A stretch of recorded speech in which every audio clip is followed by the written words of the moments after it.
Okay guys, so for this workout, we're doing a full body workout, but we're gonna pair an upper body and a lower body exercise. So we're gonna do a superset. So we're gonna do upper body, lower body exercise, take a break, and then we're gonna repeat that for 3 sets, and then we're gonna do 4 different pairs. So we'll get cracking. So the first exercise is 2 kettlebell or dumbbell squats. So you're going to have the kettlebells up at chin level, elbows tucked in. You can kind of just sit them on your shoulders, whatever's comfortable. Keep the elbows tucked in so you can push the knees out right outside the elbow. So nice and controlled on the way down, drive the heel through the ground to get up. So when you're at the top, think of squeezing the glutes, breathe in, hips back, knees out, control the way down, drive through the heel then to get up. Nice and control on each rep. Breathe each time, squeeze the glutes. So you want to make sure you're keeping your back straight here and really using the hips, so hips back, knees out then. So you're sitting down into that hole. Feet position can be just outside shoulder width, toes slightly turned out, and whatever's kind of comfortable for you within that range. So nice and controlled movement. So the next one we're going to do is press ups. So we're going to go 3 seconds down and then drive up. So the 3 seconds is really slowing down the movement and just making it a lot tougher. So hands just underneath the shoulders, outside shoulder width, bending back at the elbows at kind of a 30 to 45 degree angle. Control the way down, drive the palms through the ground to get up. So abs tight here. So at the top, breathe in, tighten the core. 1, 2, 3, drive up. To make this harder, the further your knees go back, the harder it's going to be. And the hardest would be up onto your toes. And then to make it easier, the more your knees come forward, so more into a box position. So we're going to do 3 sets of 10 to 15 reps on each exercise here. Nice and controlled. As these get harder, you're going to want to go faster, so really kind of concentrate on making that effort to slow the movement down. It will burn more, but it will just definitely work the muscles a bit harder. So the next pair of movements, the first one we're going to do is a front foot elevated split squat. So your front foot is going to be up on a step or just elevated. You can use whatever you have available. And then you're going to have the dumbbell up at chin level, elbows tucked in like you would in the goblet squat. You're going to let the knee come forward, control the way down, drive the heel into the ground, into the step to get up. So this should be a nice controlled movement. Control the way down, drive the knee through the step. Don't let the knee come across the body. We're going 3 sets of 10 to 15 on this as well. So nice and controlled. You can let the knee travel forward. You just don't want the weight to go into the front of your foot. Keep the weight in the back of the foot. Drop the back leg down. Nice and controlled.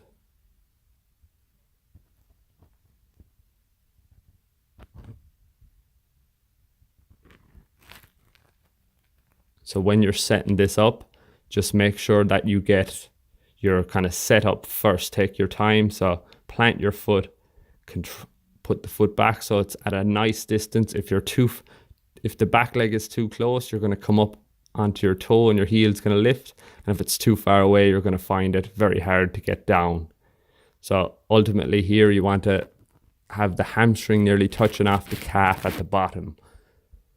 So this movement is good for kind of flexibility as well, as it gets you to move a bit further than a normal lunge. So nice and controlled on the way down, drive through the heel to come up. If you do find yourself going off balance here, think of keeping the upper body tight. So breathe in, tighten the upper body. If the upper body doesn't move, the lower body won't then. So the next movement is a kettlebell or dumbbell 1-arm row. So we're going to take a 2-second squeeze at the top of this movement also. So to set it up, sit the hips back. You feel tension in the back of the legs. Chest up, back straight. And then you're controlling the way back.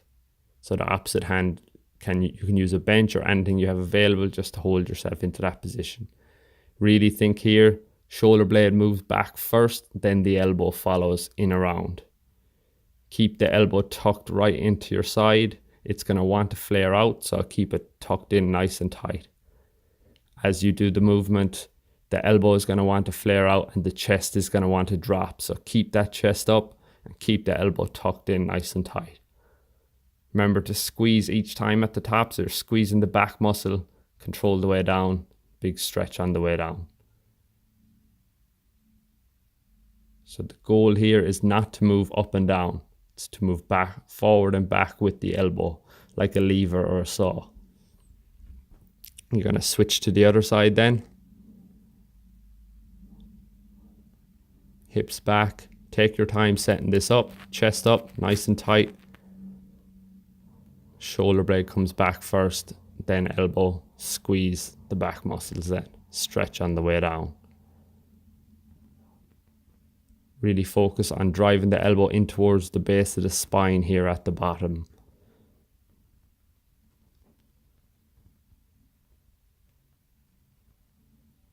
Keep that chest up all the time. Make sure to breathe through each rep as well.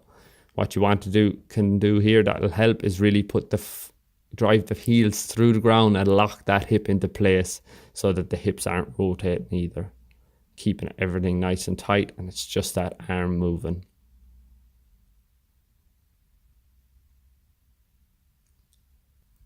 So next exercise is kettlebell or dumbbell hip thrusts. So you're going to elevate your upper back on a bench or a step, whatever you have available. Then you're going to put the kettlebell on the hips. So with this setup, make sure your feet you're pushing through the heel. You want to be at a right angle, so your knee and ankle should be in line at the top. So upper back on this, supported on a bench. You're going to really think of tucking in underneath, push through the heels, squeeze the glutes as hard as you can. So this should really burn your glutes, especially when you're pushing through the heel, pushing the knees out. We're going 15 to 20 reps on this. Squeeze as hard as you can each time. Just use your hands to keep the kettlebell on your hips.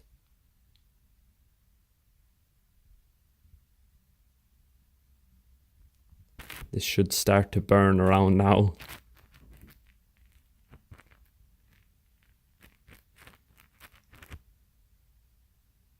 So the next exercise we're moving on to is lateral raises.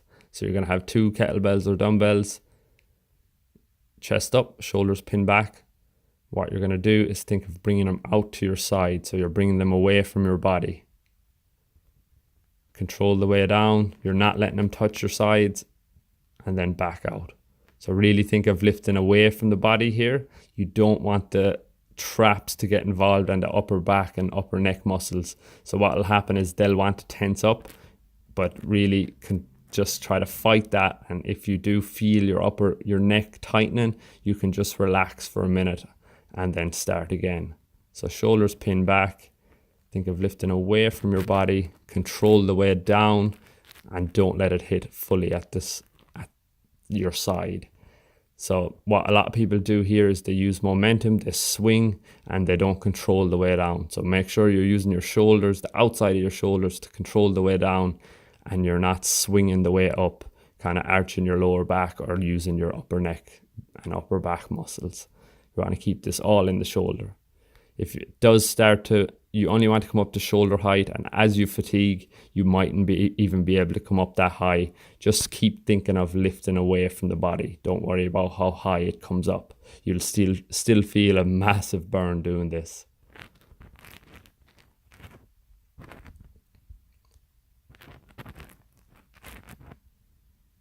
So the next exercise is toes to the sky. So you're going to be lying flat on your back. This is a core exercise. You're going to lift the legs up, point the toes up towards the ceiling. Then you're going to lift up at the hips, so you're crunching up.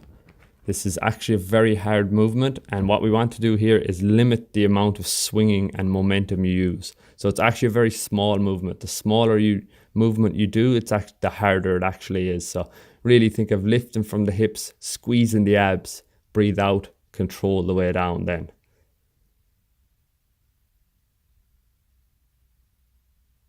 You can take breaks in between these, as these do get very hard, and use your hands on the ground for support and nice and controlled. So then once you've done that, we're moving into reverse curls. So take your time, get your back flat, and then what we're doing is getting the knees up, and you're going to be at a 90-degree angle. You're going to bring the knees in towards your chest. Think of crunching the abs back in. So you're already going to be pretty tired and burning from the first exercise, and this is going to kind of make it worse. So really control this movement. Squeeze in, bring knees in chest, squeeze, breathe out. Control the way out then. Nice and controlled. Keep your hands on the ground for support. Make sure to breathe each time. Don't worry if these are hard. You can see by my face here, it is pretty hard, especially after doing the first exercise.